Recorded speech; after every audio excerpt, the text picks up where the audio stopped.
Hey everybody, what's up folks? So somebody had asked for a Spar video. I'll give you one. This is it. My Spar is not very high. In fact, he's only really level 51. Uh, I just don't do a lot with him. My end goal is to get there with him, but right now, as I've said in other videos, you only have so much resources to invest in people. So he's kind of my late level 90 build the team that I want.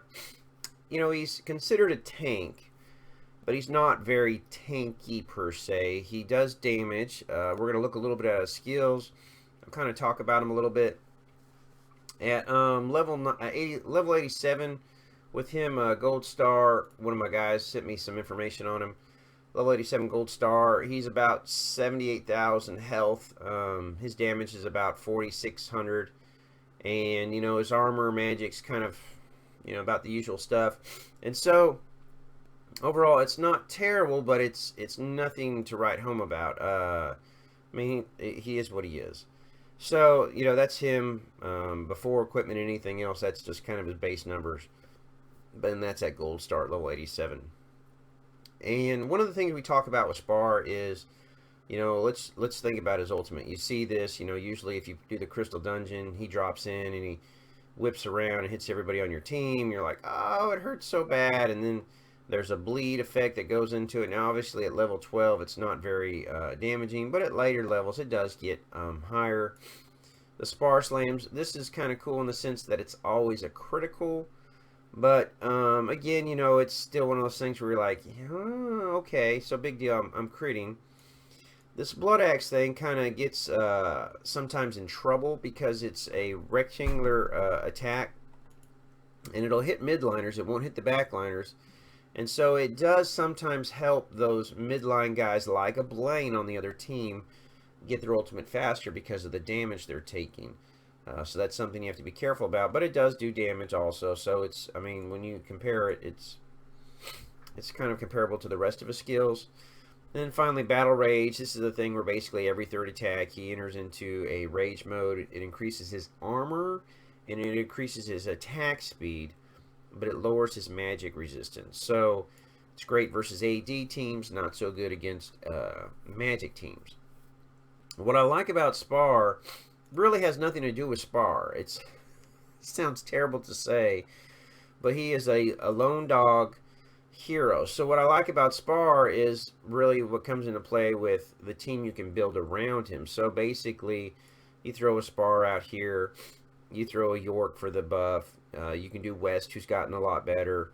You can throw a Smoke and some guys throw Pandora, some guys go whichever. And so we're going to look here at the marksman. So here's York at level 86, and his skills with the single power is he's going to add 1,000 damage. So obviously he fits into a team like that, but it doesn't really make Spar on his own any good.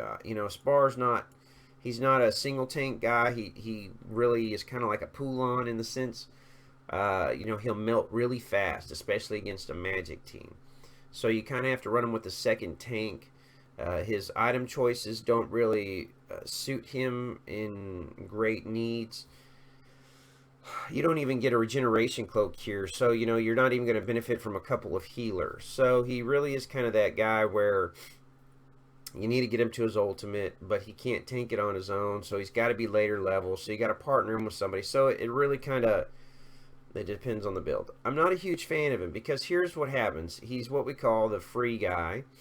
Anybody can get him. You go to your shop and you can buy Jacob stones, Spar stones, or Thanos stones.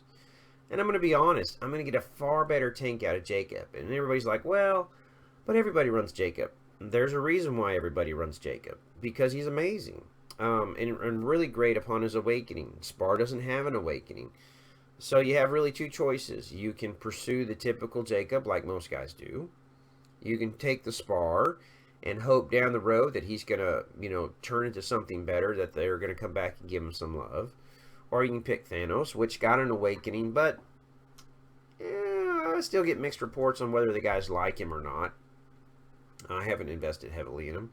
So, kind of like what I do is I've got 7,000 shop coins because Sometimes I'm lazy and I don't spend them all.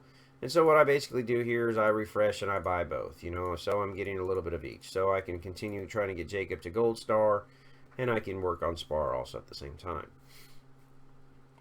Some people like him, some people don't.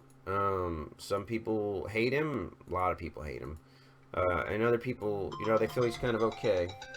Sorry, it never fails. I thought I had it on vibrate. So would I recommend him? You know, I don't know if I'd say I would yet. Now, if you've got a lot of free time or this is something you're really going to dig deep into, go for it. Again, because of his lone dog team, you know, he will partner with the wreck really well. You're going to run a York with him, obviously. And so that kind of leaves you a little bit of tankiness. You're probably going to be a free person, so you're not going to have smoke. But there is a good team composition here. I don't really know how he's going to play into this team comp, but there's a good team comp here that would do a lot of AD damage if it could survive. So I hope this helps you. Again, don't forget the video. Friday's coming. If you haven't liked the video and you haven't commented, you can't win. And if you have, good luck to you. I hope you all have a great Wednesday, and I will talk to you all later.